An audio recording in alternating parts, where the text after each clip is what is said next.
Capítulo 2. Regime e espiritualidade. Intemperança é pecado. Ninguém que professe piedade considere com indiferença a saúde do corpo, iludindo-se com o pensamento de que a intemperança não é pecado e não afeta a espiritualidade.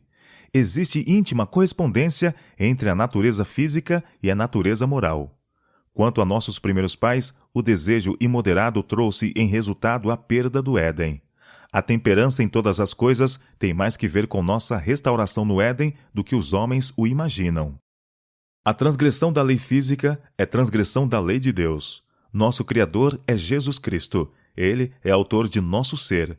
Criou a estrutura humana. É o autor das leis físicas, assim como da lei moral.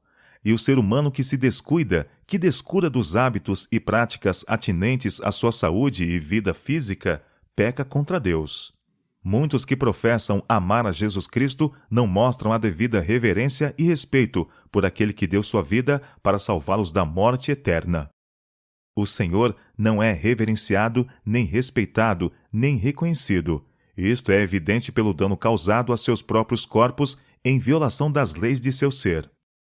A contínua transgressão das leis da natureza é uma contínua transgressão da lei de Deus.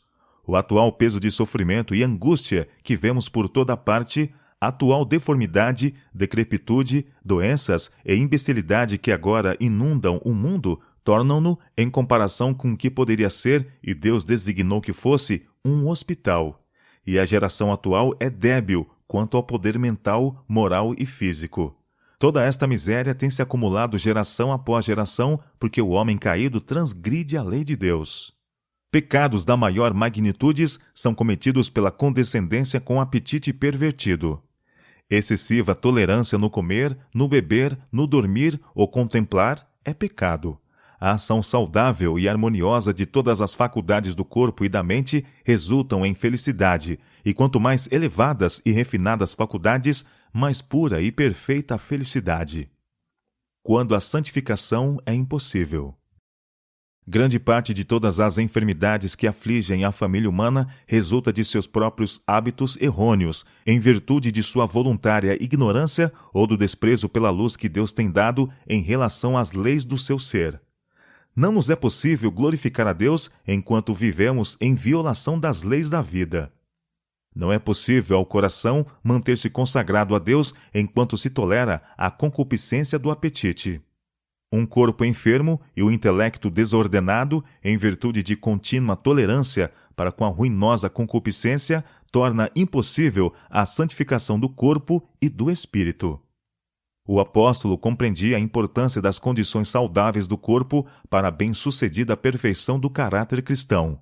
Diz ele: "Mas esmurro meu corpo e o reduzo à escravidão, para que, tendo pregado a outros, não venha eu mesmo a ser desqualificado." Ele menciona os frutos do Espírito, entre os quais está a temperança. Os que são de Cristo crucificaram a carne com os seus vícios. Ignorância voluntária agrava o pecado. É um dever saber como preservar o corpo na melhor condição de saúde, e é dever sagrado viver à altura da luz que Deus graciosamente tem dado. Se fecharmos os olhos à luz pelo temor de ver os erros que não desejamos abandonar, nossos pecados não são por isto amenizados, mas agravados. Se a luz é evitada num caso, será desconsiderada noutro. Tão pecado é violar as leis de nosso ser como quebrar um dos 10 mandamentos, pois não podemos, num caso, como no outro, deixar de quebrantar a lei de Deus. Não podemos amar o Senhor de todo o nosso coração, de toda a nossa alma e de todo o nosso entendimento e com todas as nossas forças, enquanto estivermos amando nosso apetite, nossos gostos, mais do que amamos o Senhor. Estamos diariamente reduzindo nossa força para glorificar a Deus, quando é certo que Ele reclama toda a nossa força, todo o nosso entendimento. Mediante nossos hábitos errôneos, estamos debilitando o sustentáculo de nossa vida e, no entanto, professando ser seguidores de Cristo, preparando-nos para o toque final da imortalidade. Meu irmão e minha irmã, tendes uma obra a fazer que ninguém pode fazer por vós. Despertai de vossa letargia, e Cristo vos dará vida. Mudai vosso modo de viver, de comer e de beber, e vosso sistema de trabalho. Enquanto continuardes no caminho que tendes seguido por anos, não podereis discernir com clareza coisas eternas e sagradas. Vossas sensibilidades estão embotadas e vosso intelecto obscurecido. Não tendes estado a crescer em graça e no conhecimento da verdade como é vosso privilégio. Não tendes crescido em espírito, mas aumentando em trevas. O homem foi o ato que coroou a criação de Deus, feito à imagem de Deus e destinado a ser uma réplica de Deus. O homem é muito caro a Deus, pois foi formado segundo a sua imagem. Este fato deve impressionar-nos com a importância de ensinar por preceito e exemplo o pecado de macular, por condescendência para com o apetite ou por qualquer outro pecado, o corpo que é destinado a representar Deus ao mundo. Efeitos mentais da desobediência a leis físicas. Deus requer de seu povo crescimento progressivo. Devemos aprender que condescender com o apetite constitui o maior embaraço ao cultivo do espírito e à santificação da alma. Apesar de sua adesão à reforma de saúde, muitos seguem regime impróprio. Não devemos preparar para o sábado mais liberal provisão de alimento, nem maior variedade que nos outros dias.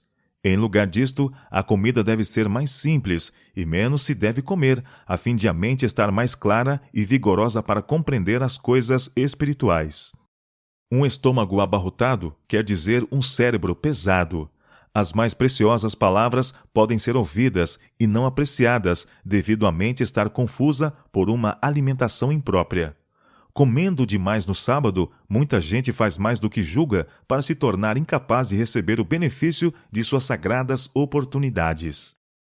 Tem-se me mostrado que algumas de nossas reuniões campais estão longe de ser o que Deus deseja que sejam. O povo vem despreparado para a visitação do Espírito Santo de Deus. Geralmente, as irmãs devotam considerável tempo, antes da ocasião, no preparo de vestido para o adorno exterior, enquanto esquecem inteiramente o adorno interior, que é de grande valor à vista de Deus. Também é gasto muito tempo em culinária desnecessária, na preparação de ricas tortas e bolos e outros artigos de alimentação que fazem positivo dano aos que dele participam. Preparassem nossas irmãs bom pão e algumas outras espécies de alimentos saudáveis, e tanto elas como suas famílias estariam melhor preparadas para apreciar as palavras de vida e muito mais susceptíveis à influência do Espírito Santo. Muitas vezes é o estômago sobrecarregado com alimentos que raramente é tão singelo e simples como o ingerido no lar, onde a quantidade de exercício feita é dupla ou tripla. Isto leva a mente a ficar em tal letargia que é difícil apreciar as coisas eternas, e as reuniões terminam e eles ficam desapontados por não haverem desfrutado mais do Espírito de Deus. Seja a preparação de comidas e de vestidos questão secundária, mas comece no lar o exame profundo do coração. Efeitos sobre a apreciação da verdade. Necessitais de mente clara, enérgica, a fim de apreciar o exaltado caráter da verdade, apreciar a expiação e dar a devida estimativa às coisas eternas. Se seguis uma errônea direção e condescendeis com errados hábitos no regime alimentar, enfraquecendo assim as energias mentais, não dareis à salvação e à vida eterna aquele alto apreço que vos inspirará a pôr a vida em conformidade com a vida de Cristo. Não fareis, para obter inteira conformidade com a vontade de Deus, aqueles diligentes, abnegados esforços que são requeridos por sua palavra e necessários para dar-vos preparo moral para o último toque da imortalidade. Mesmo sendo estritos na qualidade do alimento que tomais, glorificais a Deus em vosso corpo e em vosso espírito, os quais lhe pertencem, ao ingerir tal quantidade de alimentos?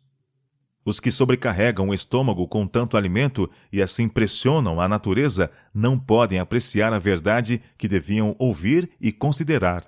Não podem despertar as sensibilidades entorpecidas do cérebro para aquilatar o valor da expiação e o grande sacrifício feito em favor do homem caído.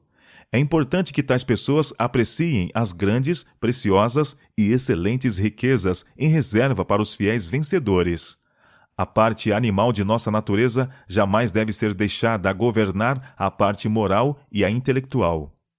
Alguns estão sendo tolerantes para com o desejo carnal, o qual guerreia contra a alma, e é um constante obstáculo ao seu progresso espiritual.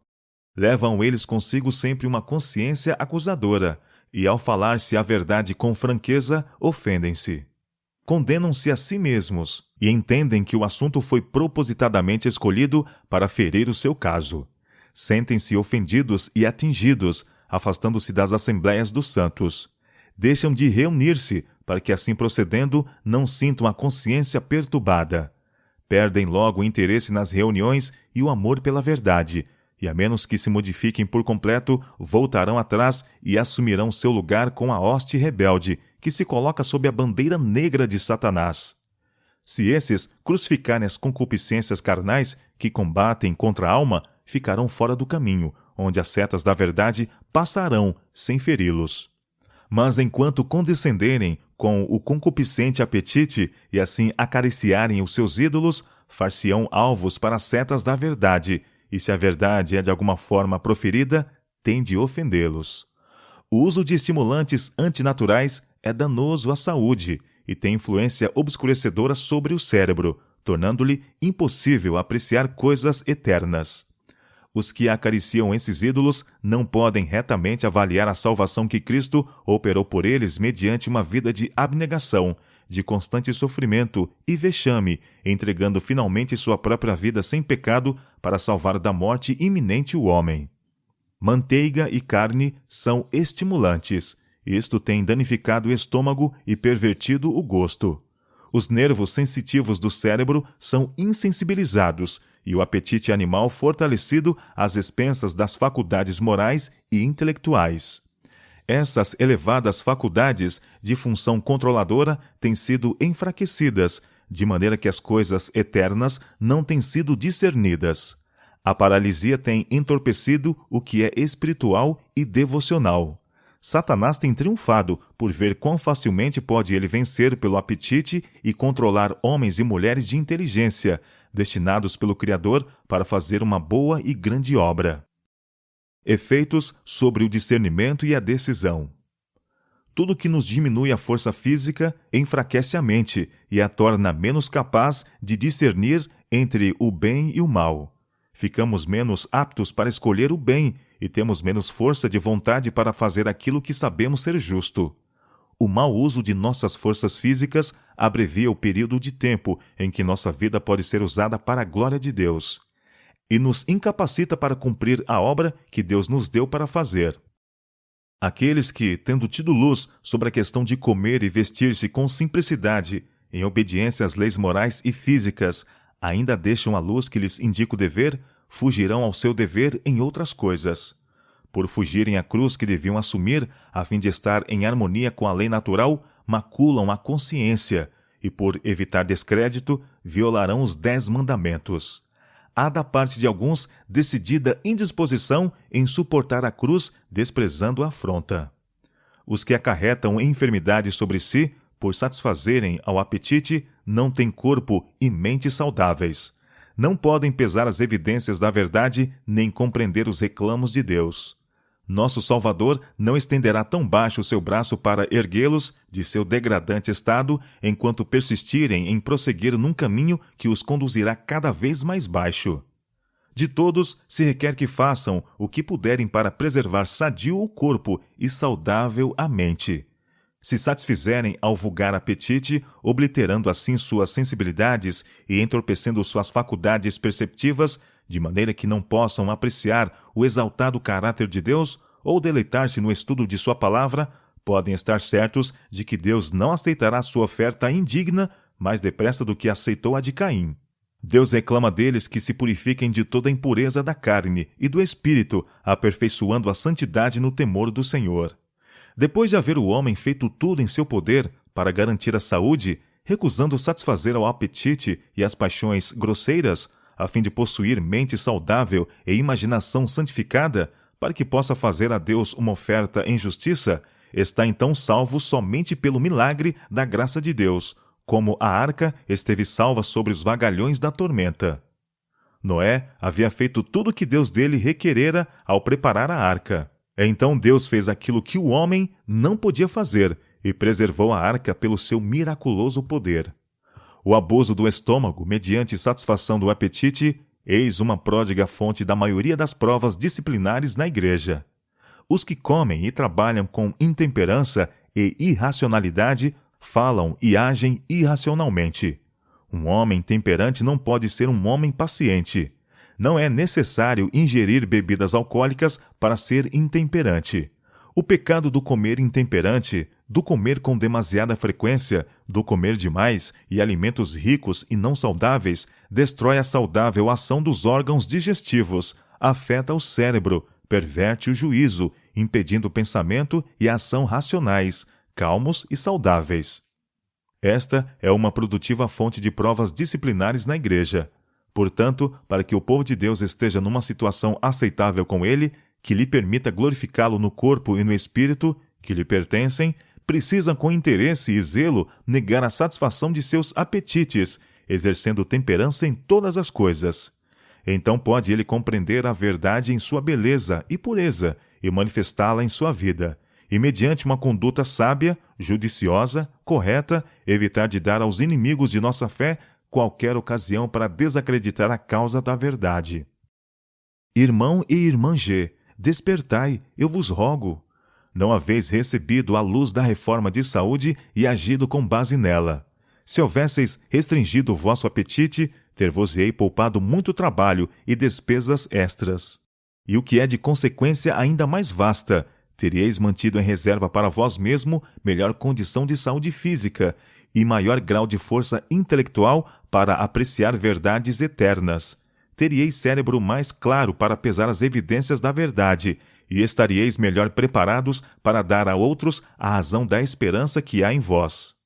Alguns têm escarnecido desta obra de reforma, dizendo que era desnecessária, que era um excitamento destinado a desviar o espírito da verdade presente. Têm eles dito que o assunto tem sido levado a extremos. Não sabem a respeito do que estão falando.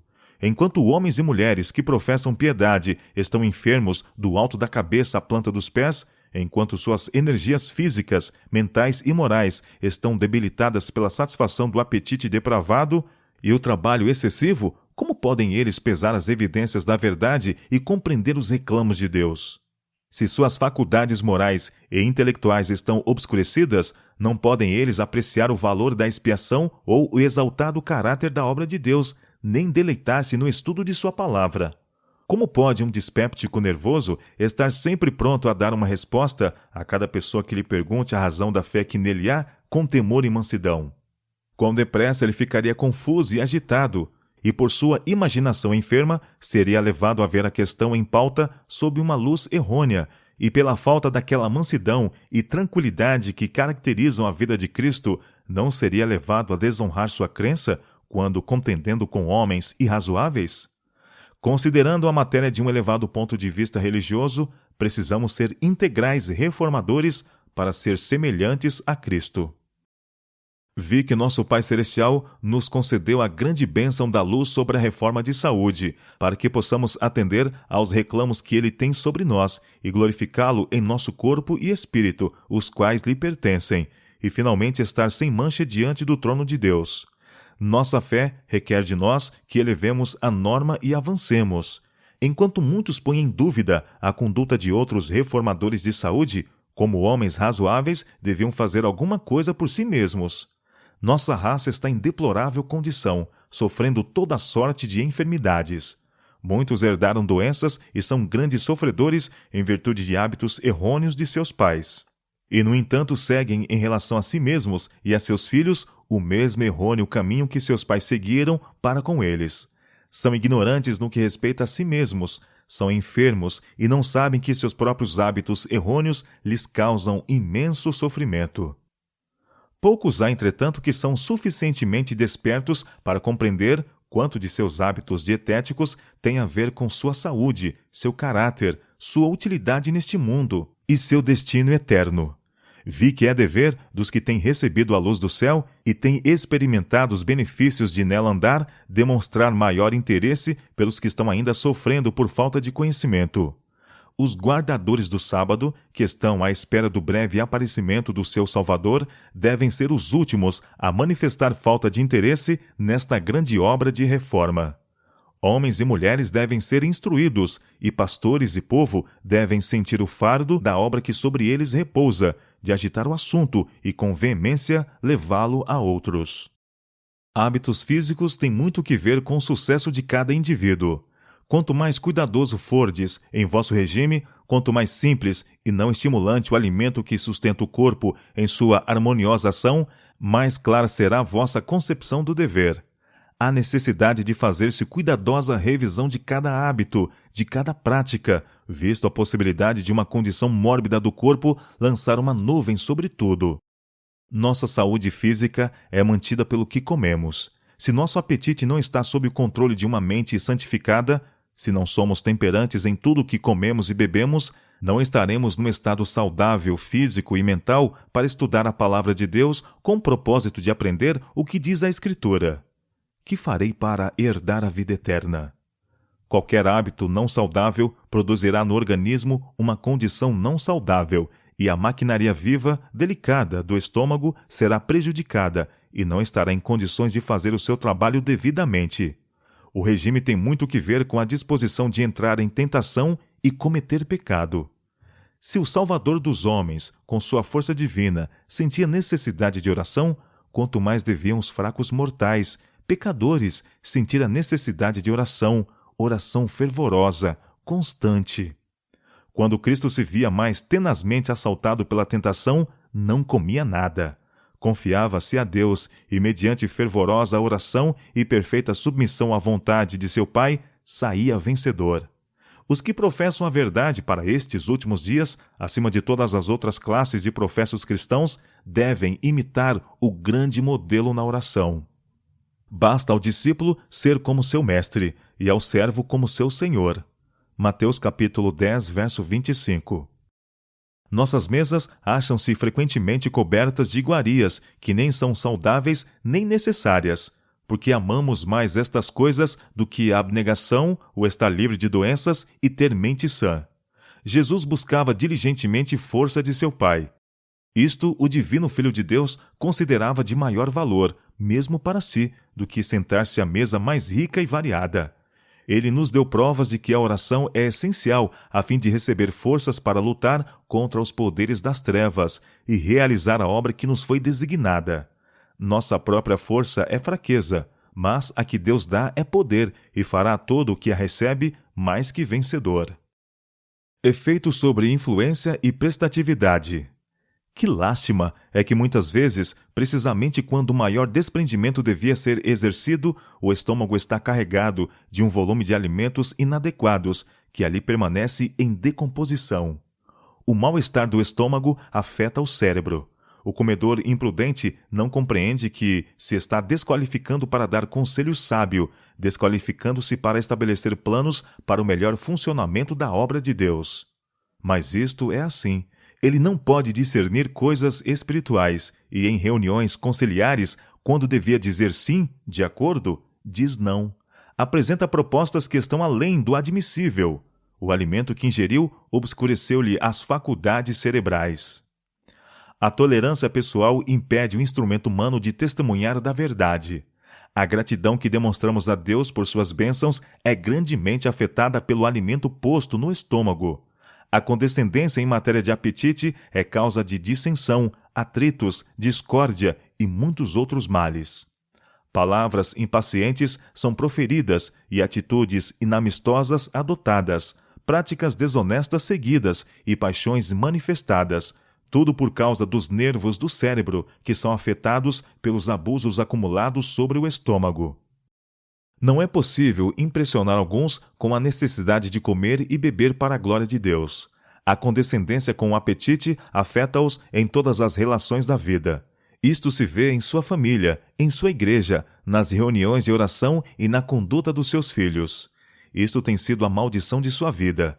Não conseguireis fazê-los entender as verdades para estes últimos dias. Deus prodigamente proveu sustento e felicidade para todas as suas criaturas, e se suas leis nunca fossem violadas e todos agissem em harmonia com a divina vontade, em lugar de infelicidade e males contínuos, ver-se-iam saúde, paz e felicidade. O Redentor do mundo sabia que a condescendência com o apetite traria debilidade física, adormecendo órgãos perceptivos de maneira que se não discerniriam as coisas sagradas e eternas.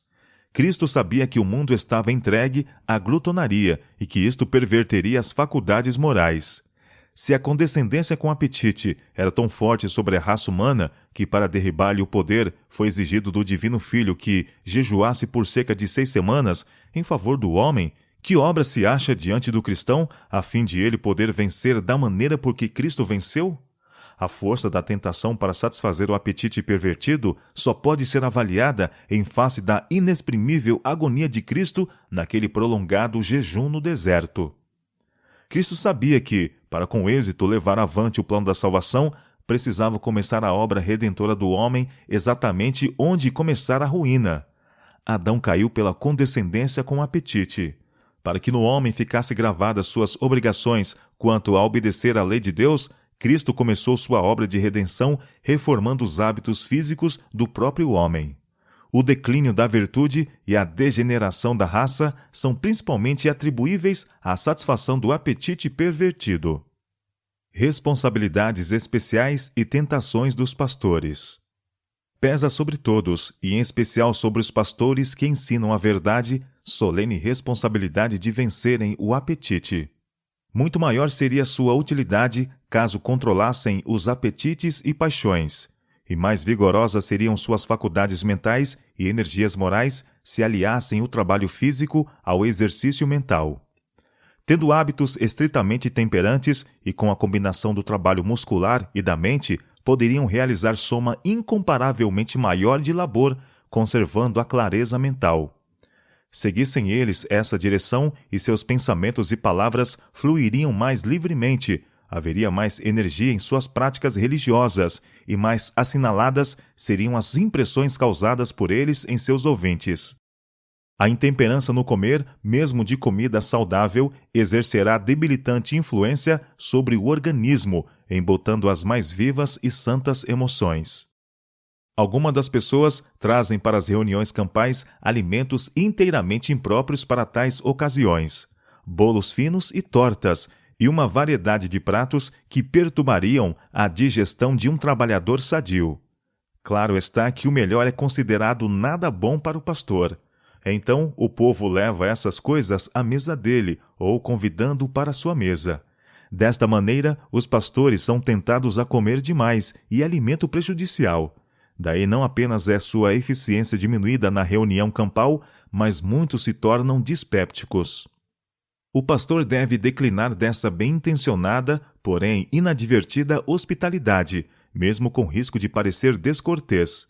E o povo devia possuir mais realística bondade para não submetê-lo a tal alternativa.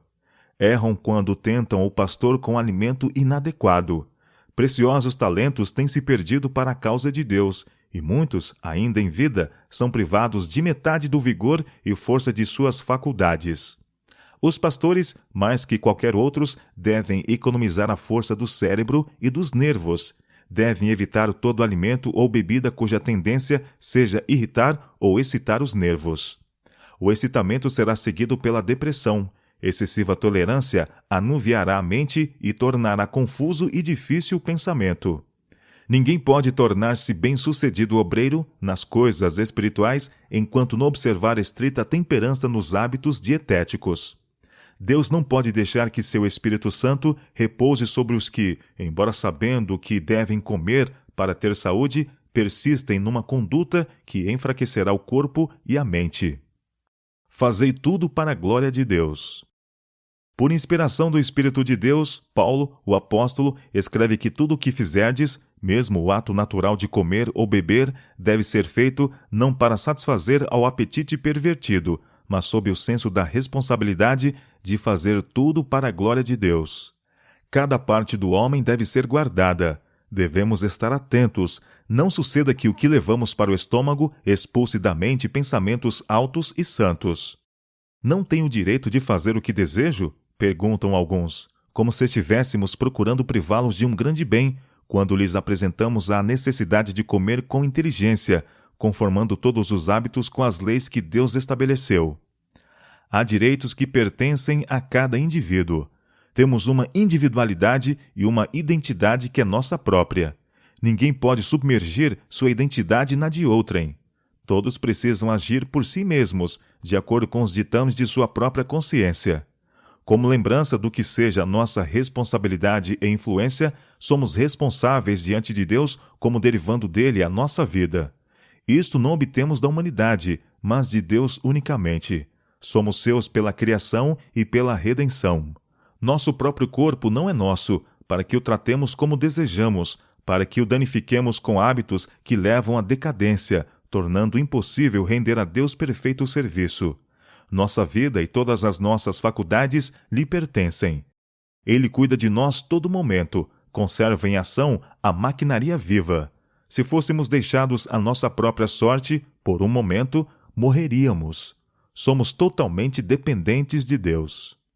Grande lição é aprendida quando compreendemos nossa relação para com Deus e a de Deus para conosco. As palavras: "Não sois de vós mesmos, pois fostes comprados por preço", devem estar penduradas na parede da sala da memória, a fim de podermos sempre reconhecer o direito de Deus sobre nossos talentos, nossas posses, nosso eu individual. Devemos aprender como tratar este dom de Deus na mente, na alma e no corpo, para que, como propriedade adquirida por Cristo, possamos render-lhe serviço agradável. Vossa vereda foi iluminada com relação à reforma de saúde e ao dever que repousa sobre o povo de Deus nestes últimos dias, de exercer temperança em tudo. Vi que vos encontráveis entre aqueles que ficariam para trás quanto a ver luz e a corrigir vossa maneira de comer, beber e trabalhar. À medida que a luz da verdade for aceita e seguida, operará inteira reforma na vida e no caráter de todos os que forem santificados por ela. Relação para com a vida vitoriosa. No comer, no beber e no vestir, todos temos uma direta contribuição para com o nosso progresso espiritual. Muitos dos artigos de alimentação livremente comidos pelos pagãos que os rodeavam eram proibidos aos israelitas. Não era que fosse feita nenhuma distinção arbitrária. As coisas proibidas eram nocivas, e o fato de serem declaradas imundas ensinava a lição de que as comidas prejudiciais são contaminadoras. Aquilo que corrompe o corpo tende a contaminar a alma, incapacita o que o usa para a comunhão com Deus, torna-o inapto para o serviço elevado e santo. O Espírito de Deus não pode vir em nosso auxílio e assistir-nos no aperfeiçoamento do caráter cristão enquanto estivermos sendo condescendentes para com o apetite em prejuízo da saúde e enquanto o orgulho da vida domina. Todos os que são participantes da natureza divina escaparão à corrupção que pela concupiscência há no mundo. É impossível aos que pactuam com o apetite alcançar a perfeição cristã. Isto é verdadeira santificação. Não é meramente uma teoria, uma emoção ou uma forma de expressão, mas um princípio vivo, ativo, permeando a vida diariamente. Requer que nossos hábitos no comer, beber e vestir sejam de tal modo asseguradores da saúde física, mental e moral que possamos apresentar nossos corpos ao Senhor não como oferta corrompida por maus hábitos, mas como um sacrifício vivo, santo e agradável a Deus. Nossos hábitos no comer e no beber mostram se somos do mundo ou se estamos entre aqueles a quem o Senhor, com sua poderosa cunha da verdade, separou do mundo. É a intemperança no comer que torna precária a saúde de tantos, roubando a Deus a glória que lhe é devida. Por deixarem de negar-se a si mesmo, muitos dentre o povo de Deus são incapazes de atingir a elevada norma de espiritualidade que ele colocou diante deles, e embora se arrependam e se convertam, toda a eternidade testificará da perda sofrida por se haverem rendido ao egoísmo. Quantos se privam das bênçãos mais preciosas que Deus tem em depósito para eles, seja em saúde, seja em dons espirituais. Há muitas almas que reclamam vitórias e bênçãos especiais para que possam fazer alguma coisa apreciável. Para este fim, estão sempre sentindo que lhes é necessário empenhar-se numa exaustiva luta com orações e lágrimas. Quando tais pessoas esquadrinharem as Escrituras com espírito de oração, para conhecer a vontade divina e pô-la em prática de todo o coração, sem reserva alguma nem tolerância de qualquer espécie, encontrarão descanso. Todas as agonias, lágrimas e lutas não lhe produzirão a bênção que anelam. O eu precisa ser totalmente renunciado. Devem fazer a obra que se lhes apresenta, recebendo a plenitude da graça de Deus que é prometida a todos os que a pedem com fé. Se alguém quer vir após mim, negue-se a si mesmo e tome cada dia sua cruz e siga-me. Lucas capítulo 9, verso 23. Sigamos o Salvador em sua simplicidade e renúncia. O homem do Calvário seja por nós enaltecido pela palavra e por vida santa. O Salvador chega muito perto dos que se consagram a Deus. Se já houve um tempo em que mais necessitamos da operação do Espírito Santo no coração e vida, esse tempo é o presente. Asseguremo-nos este poder divino para termos a força de viver uma vida de santidade e renúncia. Como nossos primeiros pais perderam o Éden em consequência do apetite, nossa única esperança de o reconquistar é por meio da firme negação do apetite e da paixão. A abstinência no regime alimentar e o controle de todas as paixões preservarão o intelecto e darão vigor mental e moral, habilitando o homem a sujeitar todas as suas inclinações ao domínio das faculdades mais elevadas e a discernir entre o direito e o torto, o sagrado e o comum. Todos quantos têm o verdadeiro senso do sacrifício feito por Cristo em deixar seu lar no céu para vir a este mundo, a fim de, pela sua vida, mostrar ao homem como poderia resistir à tentação, alegremente renunciarão ao próprio eu, preferindo ser participantes dos sofrimentos de Cristo. O temor do Senhor é o princípio da sabedoria. Os que vencem como Cristo venceu precisam guardar-se continuamente contra as tentações de Satanás. O apetite e as paixões devem ser restringidos e postos em sujeição ao domínio de uma consciência esclarecida, para que o intelecto seja equilibrado, claras faculdades de percepção, de maneira que as manobras do inimigo e seus ardis não sejam considerados como a providência de Deus. Muitos desejam a recompensa final e a vitória concedidas aos vencedores, mas não estão dispostos a suportar fadiga, privação e renúncia ao próprio eu, como fez o Redentor. É unicamente por meio da obediência e de contínuo esforço que havemos de vencer como Cristo venceu. A força dominante do apetite demonstrar-se-á a ruína de milhares, quando, se houvessem triunfado nesse ponto, teriam tido força moral para ganhar a vitória sobre qualquer outra tentação de Satanás. Os que são escravos do apetite, no entanto, deixarão de aperfeiçoar o caráter cristão. A incessante transgressão do homem, através de 6.000 anos, tem trazido em resultado doença, dor e morte. E à medida que nos aproximamos do fim do tempo, a tentação do inimigo para ceder ao apetite será mais poderosa e difícil de vencer. O que se apega à luz que Deus lhe deu sobre a reforma de saúde tem um importante auxílio na obra de santificar-se pela verdade e estar habilitado para a imortalidade. Relação do regime dietético para com a moral. Corrupção moral nos primeiros tempos. As pessoas que viveram antes do dilúvio comiam alimento animal e satisfaziam seu lúbrico apetite até que o copo de sua iniquidade se completou e Deus purificou a terra de sua poluição moral pelo dilúvio. O pecado tem predominado desde a queda. Enquanto poucos têm permanecido fiéis a Deus, a grande maioria tem corrompido os seus caminhos diante dele.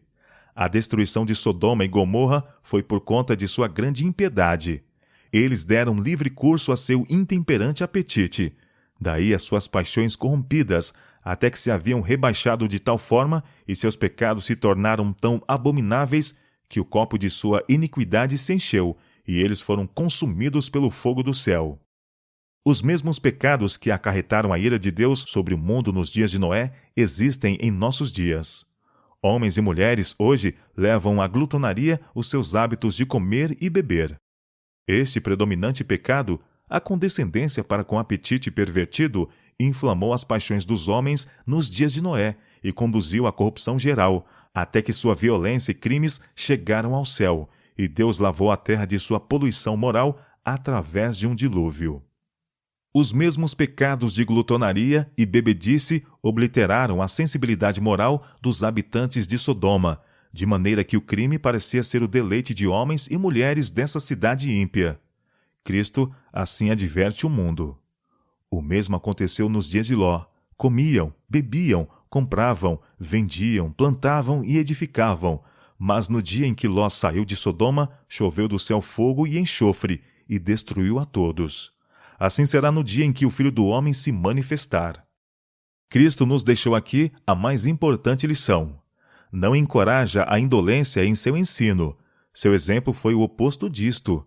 Cristo era um ardoroso trabalhador. Sua vida foi uma vida de abnegação, diligência, perseverança, atividade e economia. Diante de nós, ele coloca o perigo de levar ao extremo o comer e beber. Revela o resultado de entregar-se à condescendência para com o apetite. As faculdades morais são debilitadas, de maneira que o pecado não aparece como tal. Fecham-se os olhos ao crime e paixões inferiores controlam a mente, até que a corrupção geral desarraigue os bons princípios e impulsos, e Deus é blasfemado. Tudo isto é resultado do comer e beber em excesso. Esta é a própria condição das coisas que ele declara existirão por ocasião de sua segunda vinda. Homens e mulheres se advertirão? Aceitarão a luz ou se tornarão escravos do apetite e das paixões subalternas?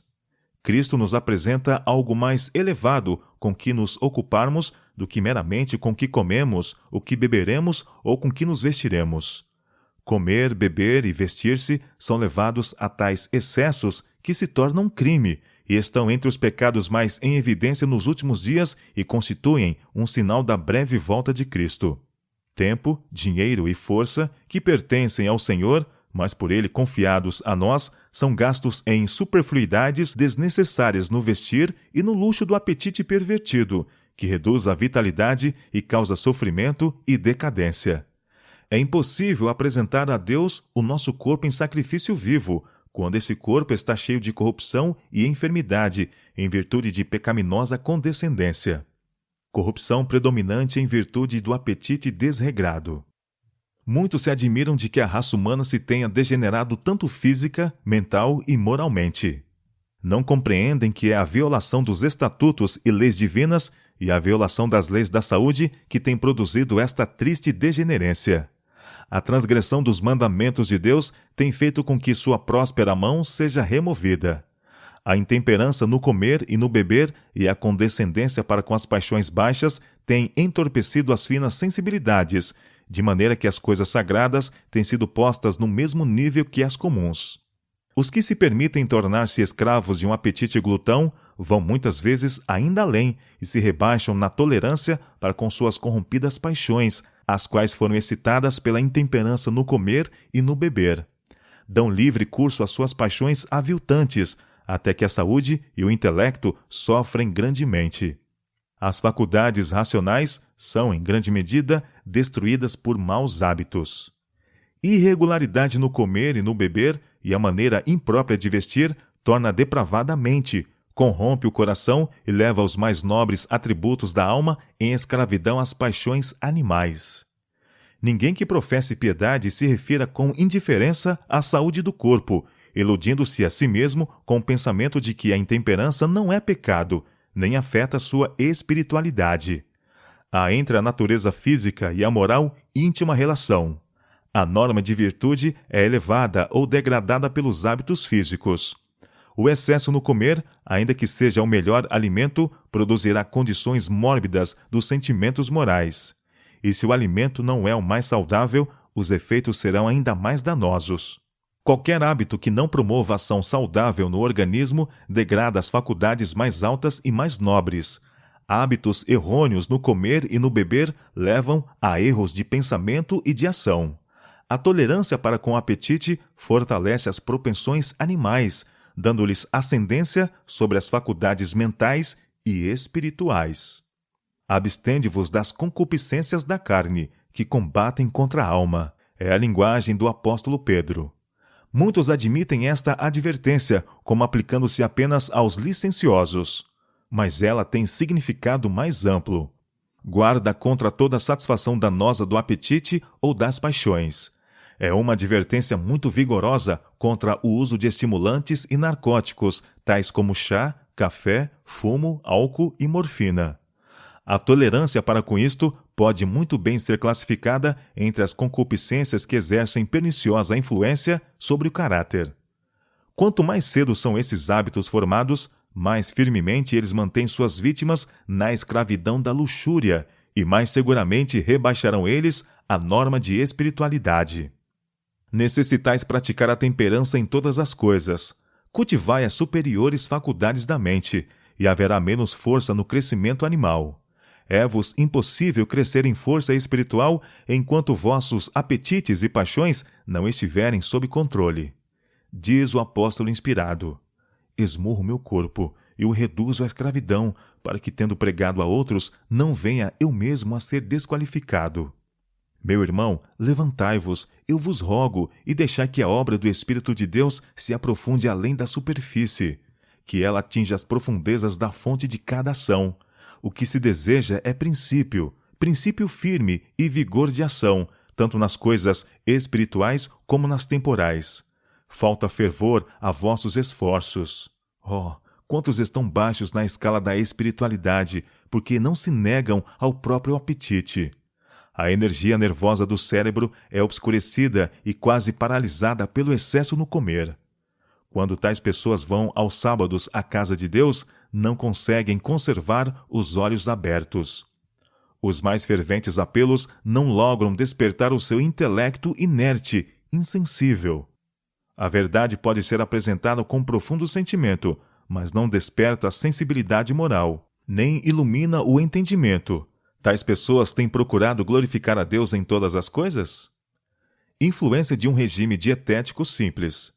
Se todos quantos professam obedecer à lei de Deus estivessem isentos de iniquidade, minha alma sentir-se-ia aliviada. Não o estão, porém. Mesmo os que professam guardar todos os mandamentos de Deus são culpados do pecado de adultério.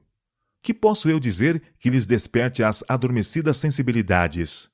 Os princípios morais, estritamente observados, tornam-se a única salvaguarda da alma. Se jamais houvesse tempo em que o regime alimentar devesse ser da mais simples qualidade, esse tempo é agora. Não devemos pôr carne diante de nossos filhos. Sua influência é excitar e fortalecer as mais baixas paixões, tendo a tendência de amortecer as faculdades morais. Cereais e frutas, preparados sem gordura e no estado mais natural possível, devem ser o alimento para as mesas de todos os que professam estar se preparando para a trasladação ao céu. Quanto menos febricitante o regime, tanto mais facilmente podem as paixões ser dominadas. A satisfação do paladar não deve ser consultada, sem consideração para com a saúde física, intelectual ou moral. A condescendência com as paixões inferiores levará muitíssimos a fechar os olhos à luz, pois temem ver pecados que não estão dispostos a abandonar. Todos podem ver, se quiserem. Caso prefiram as trevas em vez da luz, nem por isso será menor a sua culpa. Por que não leem os homens e mulheres, tornando-se mais versados nessas coisas que tão decididamente afetam sua resistência física, intelectual e moral? Deu-vos Deus uma habitação para que dela cuideis, e a conserveis nas melhores condições para seu serviço e sua glória. A temperança ajuda no controle moral. Vosso alimento não é daquela simples e saudável qualidade que produziria a melhor espécie de sangue. Sangue impuro embota seguramente as faculdades intelectuais e morais, despertando as paixões mais baixas de vossa natureza e fortalecendo-as. Nenhum de vós pode permitir-se um regime febricitante, pois o faria às expensas da saúde do corpo e da prosperidade de sua própria alma e da dos filhos. Colocai sobre a vossa mesa alimentos que sobrecarregam os órgãos digestivos, excitam as paixões animais e debilitam as faculdades morais e intelectuais. Iguarias finas e alimentos cárneos não vos trazem benefício. Admoesto-vos, pelo amor de Cristo, a que ponhais em ordem vossa casa e vosso coração. Que a verdade de origem celestial vos eleve e santifique no corpo, na alma e no espírito. Exorto-vos como peregrinos e forasteiros que sois, a vos absterdes das paixões carnais que fazem guerra contra a alma. Irmão G, vosso hábito alimentar tem a tendência de fortalecer as paixões inferiores. Não controlais o corpo, como é de vosso dever, a fim de aperfeiçoar a santidade no temor de Deus. A temperança no comer deve ser praticada antes que chegueis a ser um homem paciente. O mundo não deve ser regra para nós. É moda condescender com apetite em alimentos finos e estimulantes antinaturais, fortalecendo assim as propensões animais e obstando o crescimento e desenvolvimento das faculdades morais. Nenhum encorajamento é dado a qualquer dos filhos ou filhas de Adão de que podem tornar-se mais que vencedores na luta cristã, a menos que decidam praticar a temperança em todas as coisas. Se fizerem isto, não combaterão como quem combate no ar. Se os cristãos mantiverem o corpo em sujeição e levarem todo o apetite e paixões sob o controle de uma consciência esclarecida, sentindo como uma obrigação devida a Deus e ao próximo o obedecer às leis que governam a saúde e a vida, terão a bênção do vigor físico e mental. Terão força moral para empenhar-se na guerra contra Satanás, e em nome daquele que no benefício deles venceu o apetite, serão mais do que vencedores em seu próprio proveito. Esta luta está aberta a todos os que nela se empenham.